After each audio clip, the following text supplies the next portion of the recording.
Hello વિદ્યાર્થી મિત્રો, હવે આપણે અર્થશાસ્ત્ર વિષયમાં એક સ્ટેપ આગળ જઈએ છીએ. આર્થિક વિકાસના નિર્દેશકો. આર્થિક વિકાસના નિર્દેશકોમાં આપણે અગાઉના લેક્ચરમાં મઠાઈ આવકનો નિર્દેશક જોઈ ગયા હતા. હવે આપણે જીવનની ભૌતિક ગુણવત્તા આંકનો નિર્દેશ જોઈએ. તો વિદ્યાર્થી મિત્રો, જીવનની ભૌતિક ગુણવત્તાનો આંક શું બતાવે છે તો જોઈએ તેની પ્રસ્તાવનાથી. આર્થિક વિકાસનો હેતુ હંમેશા લોકોના જીવન ધોરણમાં સુધારો કરવાનો હોય છે. તેથી કોઈપણ દેશમાં આર્થિક વિકાસ થયો છે તે બીજા દેશો કરતાં વધારે કે ઓછો છે તે માપવા માટે જીવનની ભૌતિક ગુણવત્તાનો નિર્દેશક ગણવામાં આવે છે. હવે આ ઇન્ડિકેટર્સ, ઇંગ્લિશમાં તેને ઇન્ડિકેટર્સ કહે છે, નિર્દેશક તરીકે ઓળખીએ છીએ. કારણ કે દેશનો વિકાસ થયો છે કેમ થયો છે કે કેમ થયો છે તો કેટલો થયો છે તે અંગેનો અંદાજ આ આપણને આપે છે.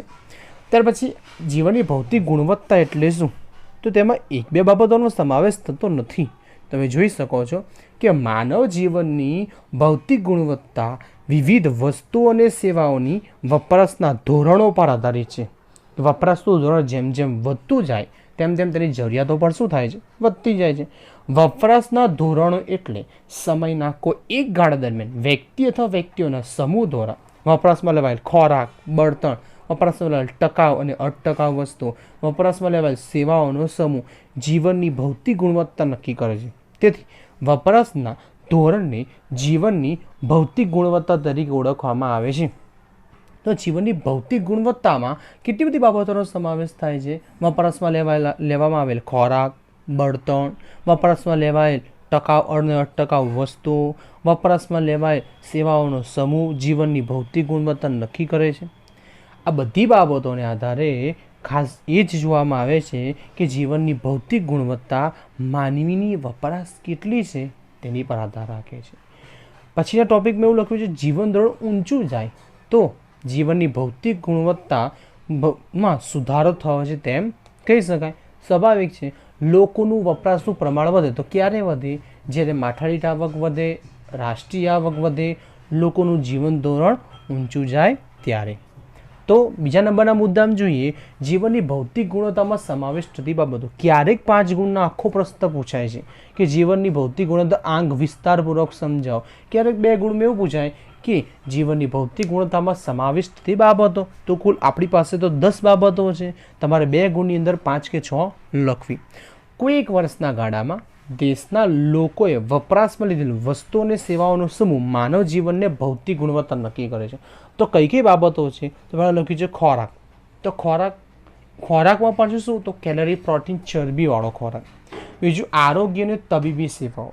તો વસ્તીના એકમ દીઠ ડૉક્ટરનું પ્રમાણ, ધારો કે 6000 વસ્તી એક ડૉક્ટર, 5000 વસ્તી એક ડૉક્ટર. તો આરોગ્યની સગવડ કેવી છે એનું પણ માપદંડ બતાવે છે.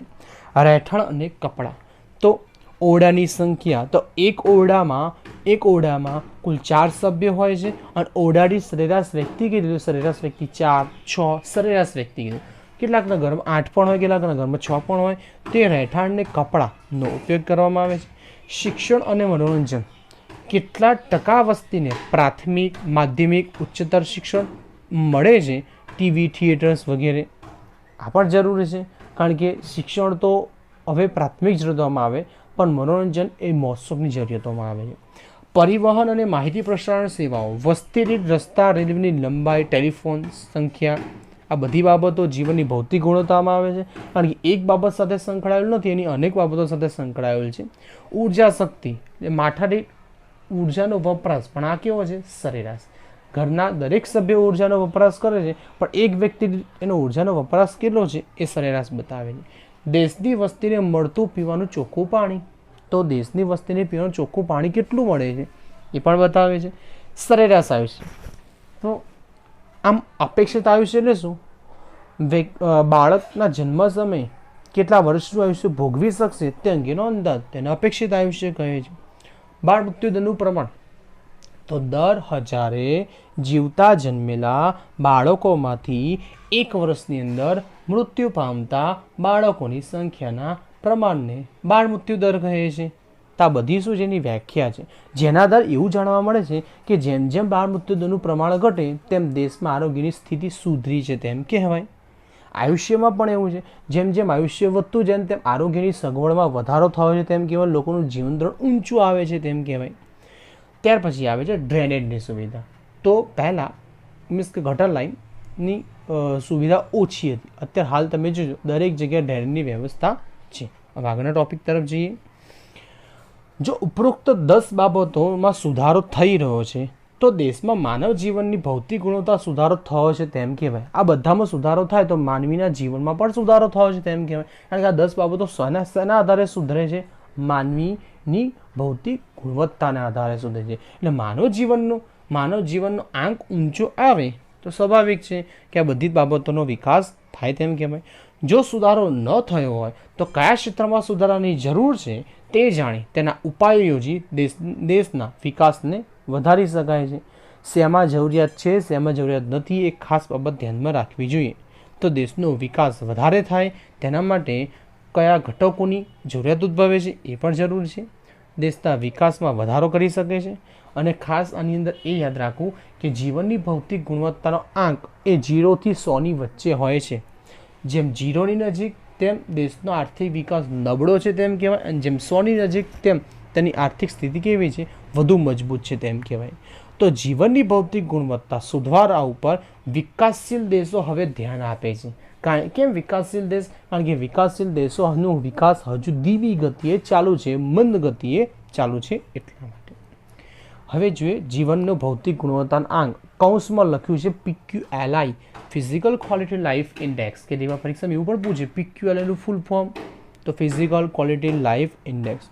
આમાં એ લોકોએ અગાઉના જે નિર્દેશક છે ને એની પણ ચર્ચા કરી છે. કેમ? કારણ કે આ નિર્દેશક અગાઉના નિર્દેશક કરતાં પણ ચડિયાતો છે. રાષ્ટ્રીય આવક અને માઠાઈ આવકનો વધારો આર્થિક વિકાસનો સાચો નિર્દેશક નથી, તે માત્ર આવકનો વધારો બતાવે છે, માનવીનું જીવન ધોરણ સુધર્યું કે નહીં એ બતાવતું નથી. તેમની અનેક મર્યાદાઓ છે. દેશની વધતી આવક અમુક લોકોના હાથમાં કેન્દ્રિત થાય છે, તે વિકાસ નથી.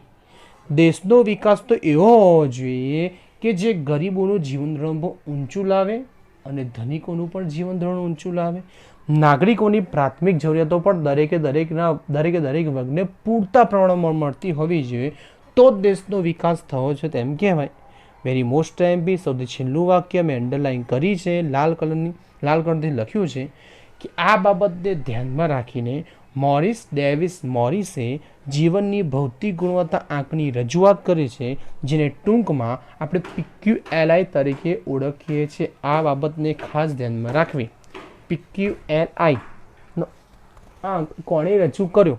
તો PQLI નો આંક મોરિસ ડેવિસ મોરિસે આપ્યો છે, એ ખાસ ધ્યાનમાં રાખવું.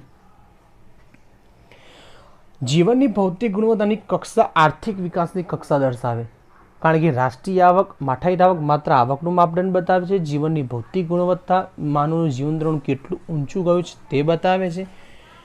કોઈ એક દેશ કે રાજ્યમાં બીજા દેશ કે રાજ્યની તુલનામાં માનવ જીવનની ભૌતિક ગુણવત્તા ચડિયાતી હોય તો તેનો અર્થ એવો છે કે તે દેશ કે રાજ્યમાં આર્થિક વિકાસની કક્ષા એટલે કે સપાટી ઊંચી છે અને ભૌતિક જીવનની ગુણવત્તા માટેના 3 ધોરણો દર્શાવાય છે, 3 ઘટકો દર્શાવે છે. કે 3 માર્કમાં એવું પૂછે છે કે જીવનની ભૌતિક ગુણવત્તાની 3 બાબતો અથવા 3 ઘટકો જણાવો, તો 3 ઘટકો આ મુજબ છે. તો તમારે યાદ કેવી રીતે રાખવા? કારણ કે જીવનની ભૌતિક ગુણવત્તા અને એના પછીનો જે નિર્દેશક છે ને એ આપણે અભ્યાસ કરીશું એના પછીના લેક્ચરમાં.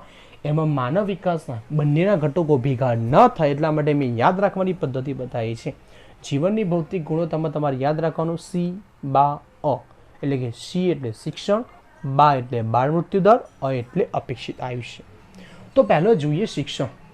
આ તો શું છે, દરેક વ્યક્તિ અત્યારે હાલ શિક્ષણ તો લે છે, પણ કેટલો વર્ગ કેટલો અભ્યાસ કરે છે એની પર આધાર રાખે છે. આમાં લખ્યું છે પહેલો મુદ્દો કે દેશમાં સાક્ષરતાનું પ્રમાણ શિક્ષણની સ્થિતિ દર્શાવે છે. હવે સાક્ષર એટલે શું? તો 7 વર્ષ કે તેથી વધુ વયની વ્યક્તિ બંધારણની વિવિધ ભાષાઓ અનુસાર કોઈ પણ એક ભાષામાં લખી કે વાંચી શકે તેને સાક્ષર કહેવાય, પણ લખી કે વાંચી ન શકે તેને નિરક્ષર કહેવાય. 7 વર્ષ કે તેથી વધુ વયની વ્યક્તિ કીધું છે. મેં બાળક શબ્દ વાપર્યો નથી. કેમ?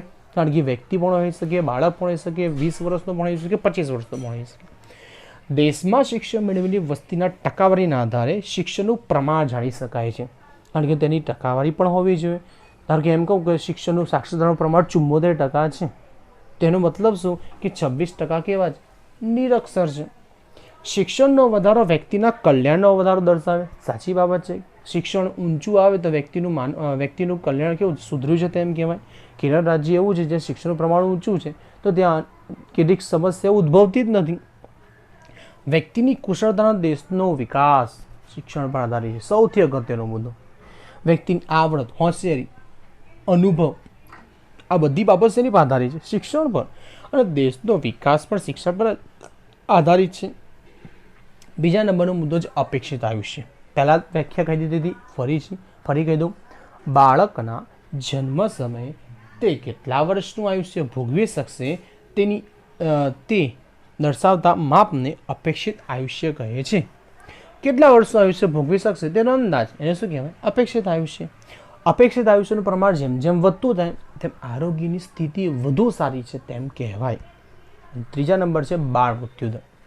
તમે મુદ્દા આડાવડી લખી શકો છો. મેં તમને કીધું એટલે શિક્ષણ, બાળ મૃત્યુદર અને અપેક્ષિત આયુષ્ય. તો મેં ત્રીજો આડાવડી લખ્યું છે, કંઈ વાંધો નહીં.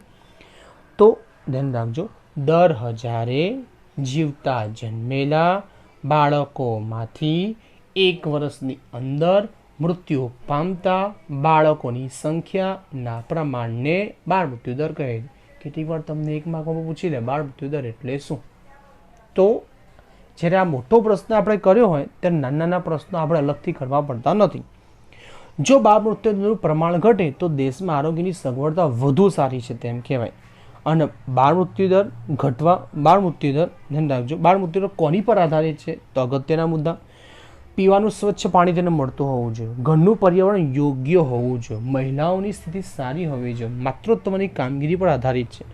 જો બધી પરિસ્થિતિમાં ધ્યાન રાખવામાં આવે તો બાળ મૃત્યુદરનું પ્રમાણ ઘટે અને આરોગ્યની સ્થિતિ દેશમાં સુધરી છે તેમ કહેવાય. એટલા માટે સરસ વાક્ય લખ્યું છે, PQLI = શિક્ષણનું પ્રમાણ પ્લસ અપેક્ષિત આયુષ્ય પ્લસ બાળ મૃત્યુ દર.